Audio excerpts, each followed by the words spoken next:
कैसे हो आप लोग। आपका स्वागत है मेरे इस यूट्यूब चैनल पर। तो आज के इस वीडियो में मैं आपको बताने वाला हूं कि बोर्ड में कॉपी को कैसे लिखना है, कौन कौन सी बातों को ध्यान रखना है और कौन कौन से स्टेप्स हम फॉलो करें जिससे हम अच्छे से अच्छे नंबर ला सकते हैं। और इसके अलावा मैं आपको कॉपी में लिख कर बताने वाला हूँ कि कैसे उन सब बातों को फॉलो करना है। ठीक है, तो इसलिए आज मैं एग्जाम्पल के तौर पर आपको कॉपी में जो है जीवन परिचय कैसे लिखना है वो आपको पूरा दिखाने वाला हूँ लिखकर। तो इसलिए वीडियो को लास्ट तक जरूर देखिए। तो स्टार्ट करते हैं वीडियो को। तो जो आपको कौन कौन सी बातों को ध्यान रखना है ये बताता हूँ। तो सबसे पहली बात आपको ध्यान रखना है कि नया क्वेश्चन नए पेज से स्टार्ट करना है। ठीक है, जैसे अगर पहला क्वेश्चन है पहले के बाद दूसरा जो क्वेश्चन होगा वो नए पेज से आपको स्टार्ट करना है। अगर आधा पेज बच भी जाता है, मान लो पहले क्वेश्चन मतलब 1.5 पेज में हुआ, आधा पेज आपका बच गया तो उसको आपको छोड़ देना है। ठीक है, और दूसरा क्वेश्चन आपको नए पेज से स्टार्ट करना है। यहाँ पे एक चीज मैं क्लियर करता हूँ कि जैसे अगर मान लो क्वेश्चन 1 है, उसके मान लो 4 सब पार्ट है, मतलब ABCD 4 सेक्शन है उस क्वेश्चन के अंदर, तो वो आपको कंटिन्यू करना है। मतलब ए आपने किया तो उसके बाद एक लाइन छोड़ के बी किया। ठीक है, तो ABCD आपको कंटिन्यू करना है। एक के बाद जो दूसरा क्वेश्चन आएगा, ठीक है, इसका जो क्वेश्चन 2 आएगा उसको आपको नए पेज से करना है। ठीक है, तो एक के बाद 2, फिर 2 के बाद 3, तो ये सब आपको नए पेज से करना है। इसके अंदर की जो सेक्शन है उसको आपको कंटिन्यूली करना है। इसके बाद दूसरी चीज है क्वेश्चन पेपर को क्रम से करना। तो इसमें हम क्या करते हैं कई बार कि जैसे हम क्वेश्चन में जैसे अगर कोई क्वेश्चन हमें नहीं बन रहा है, जैसे तीसरा क्वेश्चन हमें नहीं बन रहा तो हम उसको लास्ट में कर देते हैं। ठीक है, तो ये हमें नहीं करना। हमें क्वेश्चन को क्रम वाइज करना है, मतलब एक के बाद 2, फिर 2 के बाद 3, फिर 3 के बाद 4, 5, फिर 6, ऐसे आपको क्रम वाइज करना है। इससे क्या होता है कि टीचर को, एग्जामिनर को चेक करने में आसानी होती है। अब एक डाउट हमारे मन में जो होता है कि अगर जैसे मान लो हमें तीसरा क्वेश्चन नहीं बना तो हम क्या करें, उसको मतलब आधा घंटे तक सोचते रहे, उस पर टाइम वेस्ट करें? नहीं, आपको ये नहीं करना। आपको क्या करना है, जैसे फॉर एग्जाम्पल अगर आपको तीसरा नंबर नहीं बन रहा तो आप क्या करिए, पहले आप देखिए कि वो कितने नंबर का क्वेश्चन है।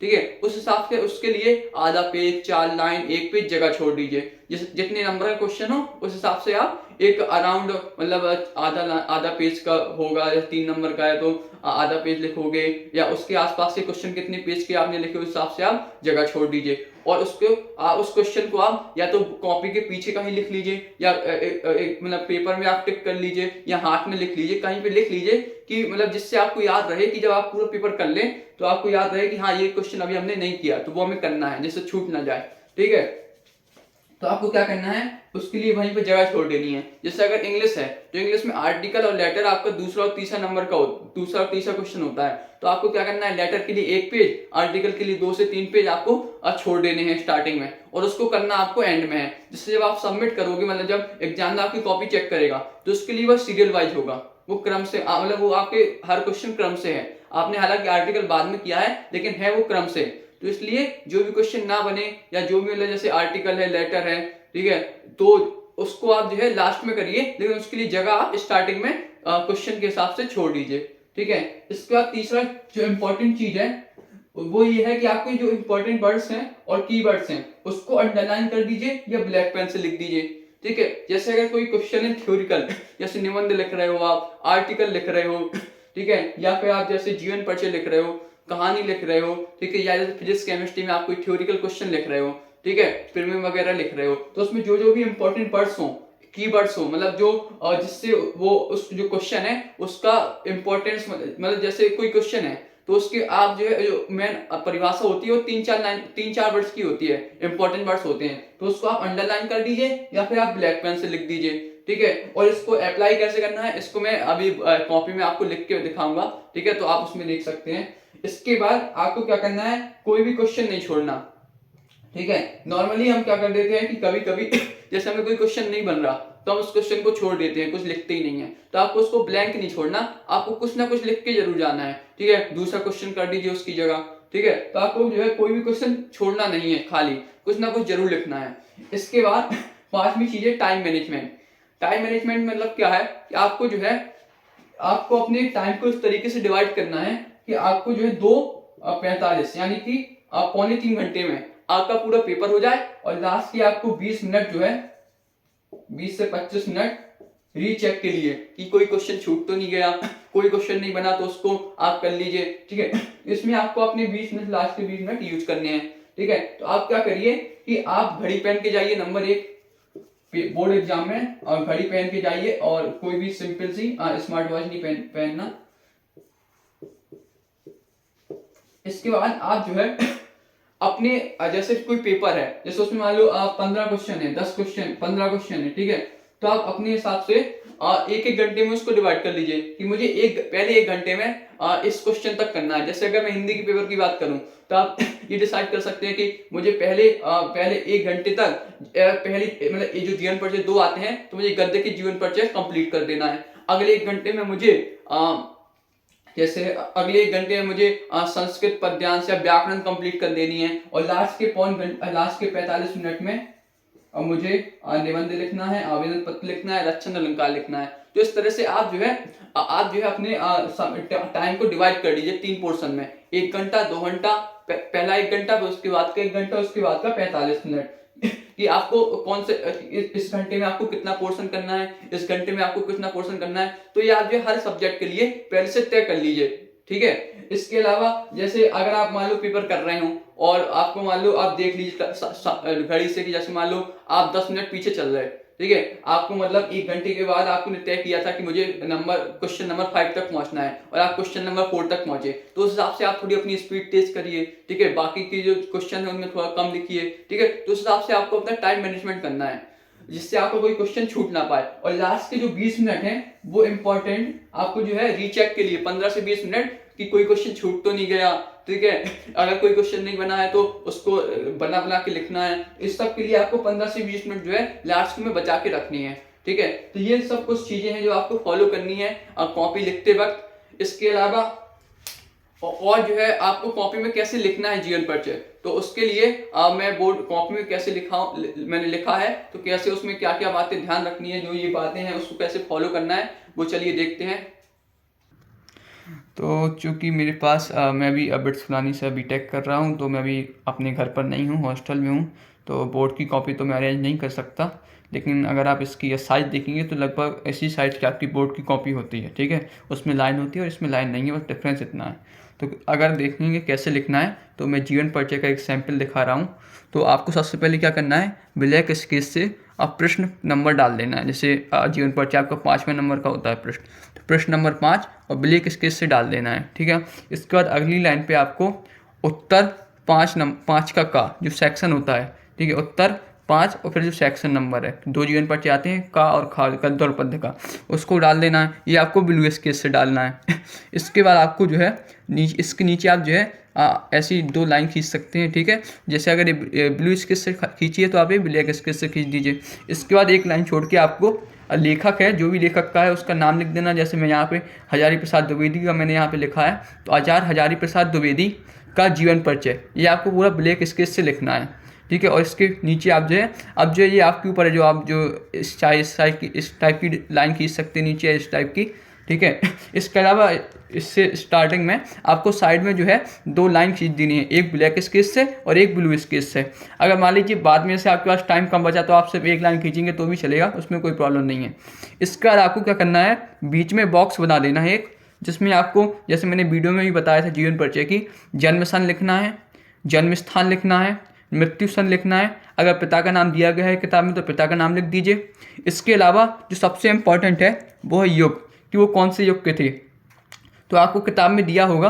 अगर किताब में मान लो किसी लेखक का युग नहीं दिया है तो आप गूगल में करके देख लीजिए।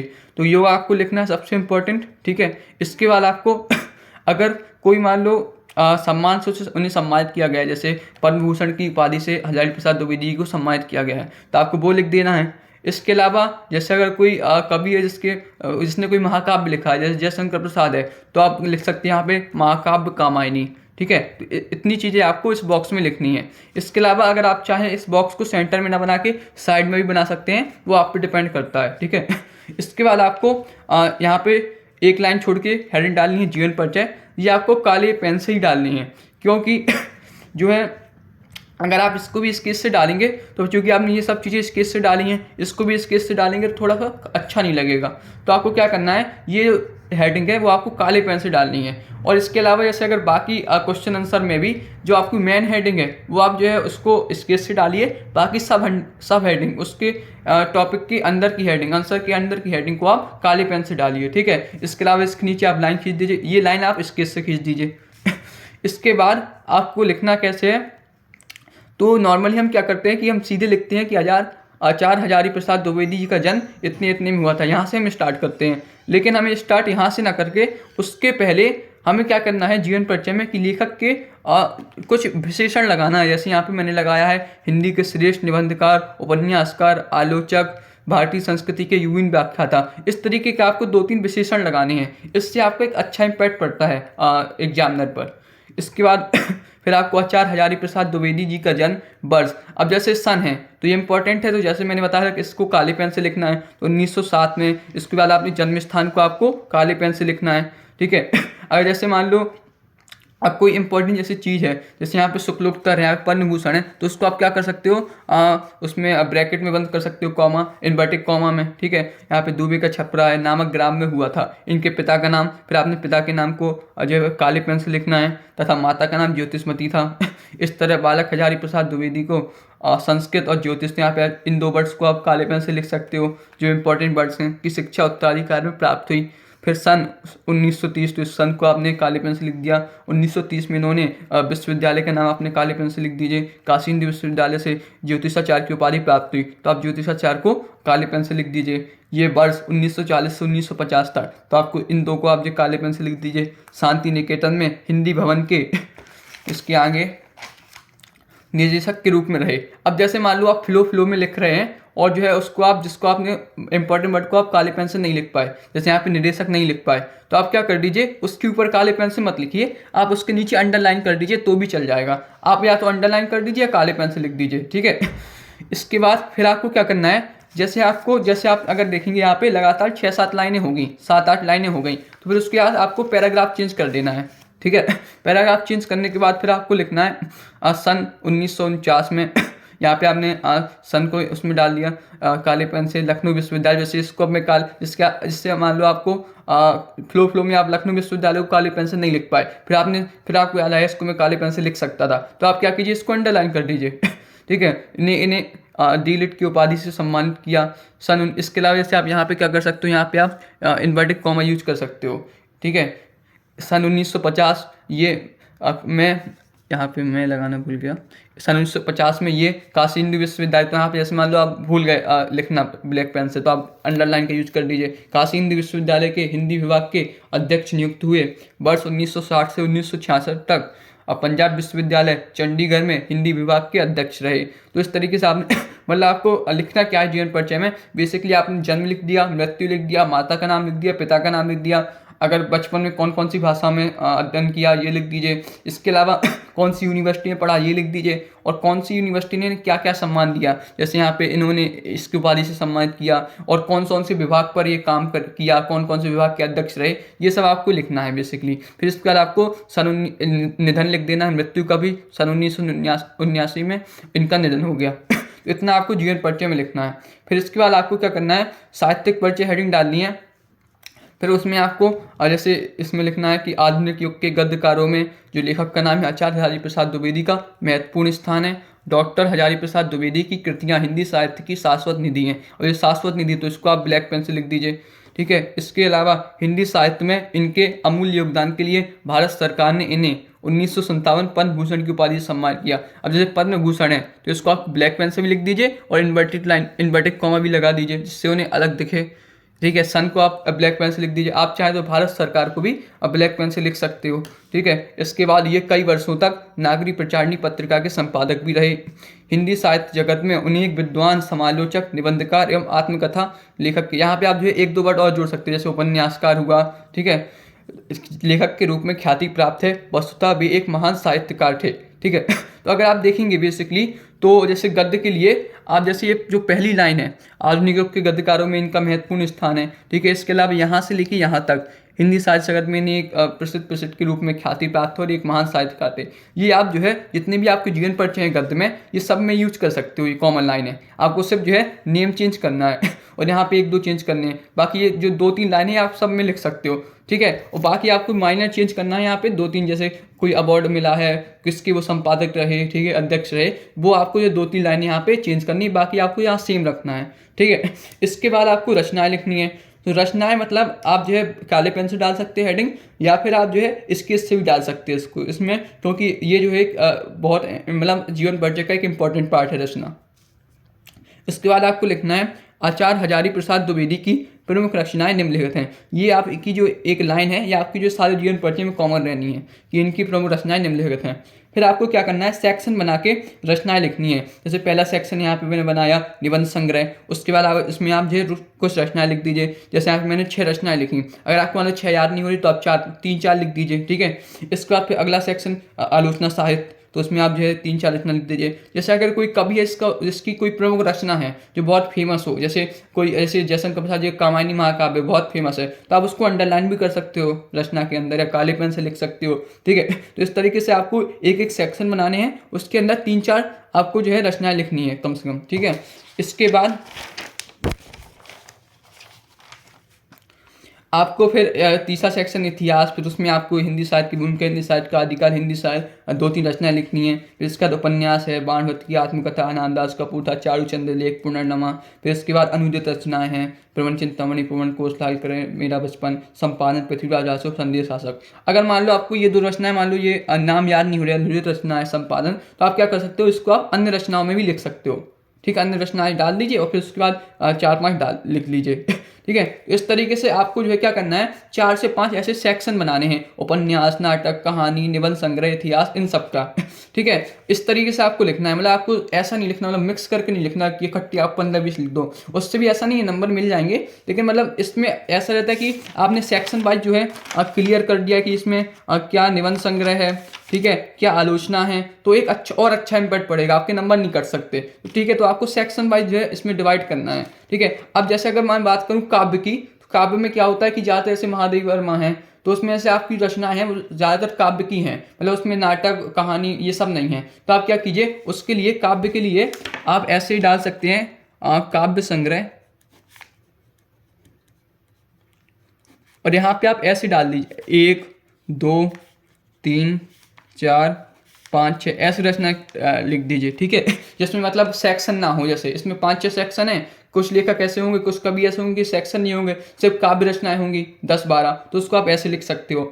इसके बाद आपको क्या लिखना है, भाषा लिखना है। भाषा में अगर आप देखें गद्य में, तो सभी में यही कॉमन है, संस्कृतनिष्ठ, साहित्यिक, खड़ी बोली, तो आप में सब में लिख सकते हो। इसके बाद आपको शैली लिखना है, शैली में विवेचनात्मक, आलोचनात्मक, भावात्मक, व्यंग्यात्मक, इस तरीके की 2-3 शैली लिख देना है, ये भी आप सब में कॉमन यूज कर सकते हो। तो इस तरह से आपको जो है जीवन परिचय लिखना है। अगर आप देखेंगे तो ये आपका लगभग 2.5 पेज का हो गया, ठीक है। अब अगर आप चाहो, जैसे आपके पास टाइम कम बचा है, तो आप जो इसमें कुछ शॉर्ट भी कर सकते हो। जैसे अगर यहाँ पे देखें तो आप जैसे ये बाई लाइन जो है, इस तरह बालक हजारी प्रसाद द्विवेदी को संस्कृत और ज्योतिष की शिक्षा उत्तराधिकार में प्राप्त हुई, आप चाहो तो इस लाइन को मत लिखिए, ठीक है। इसके अलावा जैसे ये वाली है, ये वर्ष 1940 से 1950 तक शांति निकेतन में हिंदी भवन के निदेशक पद पर रहे, तो आप ये भी मत रहिए। मतलब जो है आप थ्योरी में, मतलब जो है आप जो जीवन परिचय में थोड़ी सी 2-3 लाइन कम कर दीजिए, चल जाएगा, लेकिन आपको रचनाएं जो है ज़्यादा से ज़्यादा लिखनी है, आधे पेज की, क्योंकि सबसे ज़्यादा इम्पैक्ट जो है आपका रचनाओं का पड़ता है, ठीक है। तो इस तरीके से आपको जीवन परिचय लिखना है। और इस तरीके से मैंने ये बताया कि किस तरीके से आपको अंडरलाइन वर्ड्स अंडरलाइन करना है, किस तरीके से आपको जो है आपको वर्ड्स को जो है आप ब्लैक पेन से लिखना है, इंपॉर्टेंट वर्ड्स को। एक चीज़ ध्यान रखना कि जैसे एक लाइन है तो उसमें से 6 से 7 वर्ड हैं, तो उसमें से 5-6 वर्ड्स को अंडरलाइन मत कर देना या काले पेन से मत कर देना, ठीक है, ज़्यादा इंपॉर्टेंट के चक्कर में। मतलब एक लाइन में 2 से 3 इंपॉर्टेंट वर्ड काले पेन से आपको इंपॉर्टेंट वर्ड लिखना है, जिससे अच्छा भी लगे और सही लगे, ठीक है। इसके अलावा और जैसे बाकी क्वेश्चन आंसर भी हैं, जैसे कोई भी फिजिक्स, केमिस्ट्री या थ्योरिकल क्वेश्चन आंसर है, तो या फिर उसको भी ऐसे ही लिखना है, आपको जो भी इंपॉर्टेंट वर्ड लगे उसको आपको ब्लैक पेन से लिखना है, ठीक है। और इसके अलावा वैसे हेडिंग को आप तो काली पेन से, काली स्केच से डालना है, और सब हेडिंग्स को आपको जो है ब्लैक पेन से डालना है। और इसके अलावा वैसे जो नीचे की जो लाइनें होती हैं, आप जो है क्या कर सकते हो, इसको आप स्केच से कर दीजिए, काली या नीली। अगर मान लो आपका टाइम कम बचे तो आप इसको मत कीजिए, इसको पहले आप अपना वो कंप्लीट कीजिए अपना पेपर, उसके बाद फिर आप ये सब चीज़ें आप लास्ट में कर सकते हो, ठीक है। इसके अलावा इस तरीके से आपको जीएन परिचय लिखना है और किस तरीके से कॉपी में क्वेश्चन आंसर लिखना है ये मैंने बताया। इसके अलावा जैसे लेटर को कॉपी में कैसे लिखना है, ठीक है, और आर्टिकल को कैसे लिखना है, आवेदन पत्र को कैसे लिखना है, इसकी वीडियो में भी मैं कुछ दिनों बाद अपलोड कर दूंगा। इसके अलावा अब जैसे मैंने लगभग सारे विषयों की स्ट्रेटजी की वीडियो बता दी है।